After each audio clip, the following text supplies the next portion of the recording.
Helga de la Motte-Eber. Transposiciones ideas sobre música y pintura.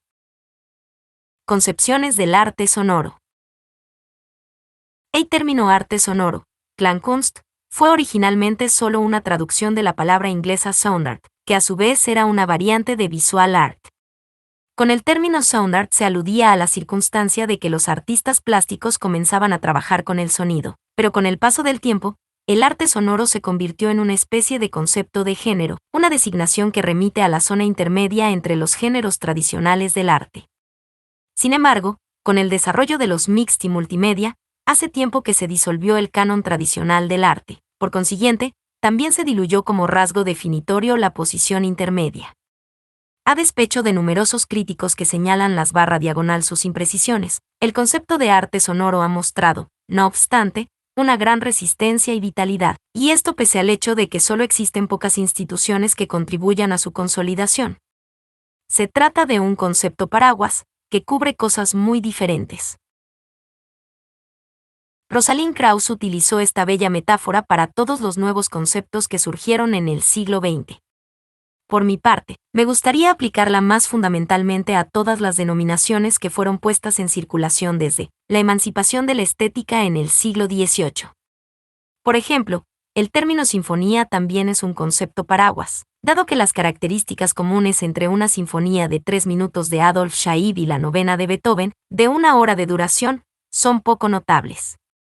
Ni siquiera la caracterización de pieza instrumental resulta concluyente. El término arte sonoro es un concepto que condensa una red de ideas, que no necesariamente tienen que encontrarse presentes en cada obra individual. Es incluso imposible que todas ellas estén presentes en una determinada obra particular, con lo cual llegamos a un primer e importante rasgo, que si bien no es exclusivamente típico del arte sonoro, aparece en él con especial intensidad. 1. La individualización de las obras en el siglo XIX y de los trabajos en el XX y XXI parece ser un proceso progresivo. Esta hace que sea imposible que las obras o los trabajos cumplan con todas las características de un concepto de género. Esta singularidad se relaciona con la emancipación por parte de los artistas de las condiciones funcionales, ocurridas hace unos 250 años. A la Declaración de la Libertad Artística, convertida, entretanto, en una idea globalizada, siguió la idea de la obra autónoma, cuya pretensión se basaba, ante todo, en su singularidad. La originalidad y la novedad siguen siendo criterios artísticos esenciales, al menos en nuestro espacio cultural. Con el tiempo, el proceso de autonomización ha ido abarcando todas las áreas del arte. Con ello se abre el panorama de la historia del arte sonoro. La autonomización significó, en los movimientos de vanguardia del primer tercio del siglo XX en Europa y en los años 50 en los Estados Unidos, abandonar las hasta entonces existentes condiciones materiales del artista. El artista plástico creía no estar ya más atado al pincel, los colores, la piedra, la madera, etc. El músico, principalmente Alexander Scriabin, se apropió de los colores. El adentrarse en la zona intermedia entre los géneros artísticos se convirtió en una seductora aventura. Las transgresiones de los límites que condujeron a nuevos emplazamientos estéticos en la zona intermedia entre los géneros artísticos caracterizaron las concepciones estéticas en el primer tercio del siglo XX. Laszlo Moholy-Nagy ya había intentado, en los años 20, transformar metódicamente impresiones ópticas en acústicas mediante el rayado de discos. Casi al mismo tiempo, Erik Satie intentó amoblar con sonido espacios abiertos y antesalas. Así nació la idea de las instalaciones sonoras. Formas intermedias y no delimitadas mostraron luego, en los años 60, que la división tradicional de las artes se había vuelto insostenible, porque los artistas se comportaban de manera independiente y autónoma respecto del material. El proceso de automatización ha abarcado, entre tanto, todas las áreas del arte, incluyendo las formas de presentación y de recepción. Esto se muestra claramente en los environments e instalaciones. La autonomía del receptor está más fuertemente pronunciada en las instalaciones sonoras. Estas se presentan alrededor del receptor como campo energético, que él puede experimentar más intensamente de lo que sería posible en las formas tradicionales presentadas de manera frontal, como una estructura rica en facetas que requiere constantemente nuevas interpretaciones. En estas instalaciones sonoras la percepción del visitante juega un rol central. Está concebida por el artista para volver al receptor totalmente partícipe. Su condición de acontecimiento acústico y óptico está en ellas estrechamente entrelazado. Tras estas reflexiones sobre el proceso de autonomización, que además debe ser pensado como progresivo, me gustaría pasar a otro punto de vista. 2. El arte sonoro se relaciona con la ubicación en dos sentidos. Por un lado, respecto de su emplazamiento espacial concreto y, por el otro, en relación con la ubicación del receptor. El emplazamiento espacial concreto, que, como, a veces, en el caso del arte erige como elemento principal el lugar, en vez de la transformación artística, ha influenciado fuertemente el pensamiento artístico desde los años 60. Si prescindimos de las reflexiones del tempranamente fallecido Robert Smithson, que más tarde dieron origen a la expresión in situ, las reflexiones teóricas sobre la relación con el emplazamiento y el concepto de espacio se iniciaron, más crecientemente, en los años 80. En el centro se hallaban ideas tales como la temporalización de espacios y lugares concretos. Por detrás, se encontraba la reflexión de que el hombre solo puede descubrir el espacio como un juego de cercanía y alejamiento, así como mediante la velocidad de su recorrido o el movimiento de la mirada, es decir, mediante la integración de representaciones temporales. Además, el espacio mismo tiene una especificidad temporal situacional, es modificado por la luz y la oscuridad. Fuentes de sonido, destinadas a indicar una temporalización artificial del espacio, pueden desdibujar el interior y el exterior. Se desarrollaron muchos pensamientos importantes e interesantes. Poner de relieve los espacios concretos puede encontrarse, mediante esta concepción dinámica temporal, enteramente en el centro de la creación artística. A través de las estelas acústicas, de las fuentes azules, que murmuran, como siempre, de manera artificial, de un prominente edificio de oficinas en Berlín, en la esquina de la calle Friedrich con la calle Leipzig, Bernhard Leitner confirió al espacio una fuerte presencia para el visitante. El pensamiento de Bernhard Leitner me parece fundamentalmente dirigido, y sirva esto como un impulso para la siguiente discusión, a un perfeccionamiento de la teoría arquitectónica, el cual, a pesar de todas las analogías musicales de edificios construidos dinámicamente, antes de los trabajos de Leitner, aún no había sido llevado a cabo. Esto vale incluso para arquitectos a quienes, como en el caso de Daniel Libeskind, les gusta señalar su formación musical. Porque también los edificios concebidos dinámicamente de los últimos 20 años siguen aún la idea de Isaac Newton del espacio como caja vacía. En cambio, las construcciones acústicas de Bernhard Leitner entrelazan el espacio mediante una estructura sonora. De este modo, lo ponen inmediatamente en relación con el visitante, que puede experimentarlo desde la más próxima cercanía.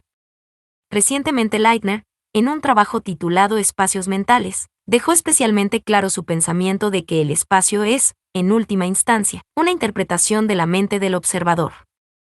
El arte es así concebido como una condición que interactúa en una situación, un lugar, un tiempo, con el oyente/diagonal observador. 3. Presencia y presentificación. Christina Kubisch ha abordado muchos temas en sus instalaciones desde 1989, naturaleza y técnica, con instalaciones en bosques o árboles susurrantes. El silencio juega un rol importante en sus trabajos, el adentro y el afuera, espacios y lugares, iglesias y estacionamientos subterráneos. Ambientes extraños y misteriosos surgen, a veces, en lugares comunes, como por ejemplo el ya mencionado estacionamiento subterráneo, cuyas columnas reacondicionadas, que en la luz ultravioleta se encuentran en el umbral de la percepción, parecen flotar en la oscuridad. Sonidos y ruidos de agua en todas sus formas gotean y fluyen en estas columnas.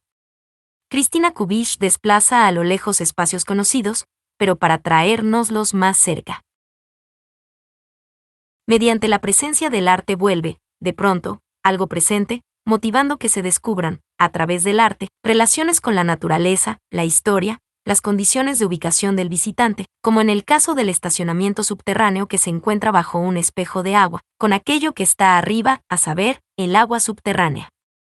El actor que tiene que realizar estas presentificaciones investigativas es la percepción del visitante. Se podría hablar de un complicado procesamiento de información. Ya a finales de los años 60, se encontró en la teoría del arte la diferencia entre presencia, Presencia del arte y presentificación, Vergegenwärtigung. La postura por entonces conservadoramente defensiva produjo una diferencia muy útil en la consideración fenomenológica del arte hasta el día de hoy. El concepto de presencia del arte no requiere explicación, pero sí el de presentificación. Pues, ¿se alude realmente a algo nuevo con él? ¿No presentifica todo arte algo que va más allá de su presencia física? Puede contestarse afirmativamente a esta pregunta. Hay, no obstante, diferencias cualitativas a ser tomadas en cuenta. Mediante el arte tradicional, con frecuencia, adquiere presencia algo ausente, por lo general, algo ausente trascendente. En el arte moderno y, en especial, en las instalaciones, a través del arte, se presenta la presencia de algo realmente presente, pero no registrado. Se fuerzan y se alteran así los formatos económicamente simplificadores de la percepción. En especial, las instalaciones de Christina Kubitsch que se realizan en iglesias muestran que, con frecuencia, no percibimos en absoluto lo que se encuentra presente, aunque se trate de lugares de conmemoración. Así fue solo recientemente que en un trabajo de esta artista llamó mi atención el hecho de que la placa conmemorativa en el atrio de una iglesia de Berlín estaba redactada en varios idiomas. 4. En conexión con el arte sonoro, permítaseme exponer otro punto de vista, lo efímero. Si bien es cierto que el arte sonoro puede quedar firmemente instalado, por lo general las instalaciones sonoras solo permanecen en un lugar un tiempo limitado. Tienen un carácter de acontecimiento que no es en absoluto tan fugaz como un fuego de artificio, que suele utilizarse como metáfora de lo efímero. El arte sonoro es, por lo general, efímero, o sea, si se quiere utilizar la palabra francesa epeméride, una suerte de calendario. Lo efímero es una categoría central de la modernidad. Al parecer fue tematizada por primera vez por Heinrich Heine, en relación con los conceptos de tiempo y espacio, que ya en el siglo XIX se habían vuelto difusos, a causa del ferrocarril. No es mi intención discutir aquí detalladamente si mediante el rasgo de lo efímero se modifica de manera fundamental el carácter de una obra. Pues de todos modos, al músico la categoría de lo efímero no le asusta. Robin Minard creería más bien incluso que de manera puramente exterior, calculadas en minutos, horas y días, sus instalaciones poseen una duración más larga que las ejecuciones de sus obras de música de cámara o de orquesta, que se encuentran al comienzo de su carrera artística. Su instalación Concierto 4 espacios, Bayer Raume, nos traslada a situaciones de lugares más grandes y amplios o de sitios más estrechos, como si estuviésemos sentados en una fuente, mientras una canica rueda alrededor de nosotros. Estos 4 espacios son poco conocidos, pues tienen enteramente un carácter de evento. Pueden ser instalados durante un tiempo en un espacio más grande, pero cuando son desarmados, no desaparecen como un fuego de artificio. Dado que Robin Minard ha comenzado su carrera artística como compositor, le resulta más fácil que a muchos otros artistas aceptar que el arte sonoro comparta con la música el problema de poseer una forma de existencia múltiple.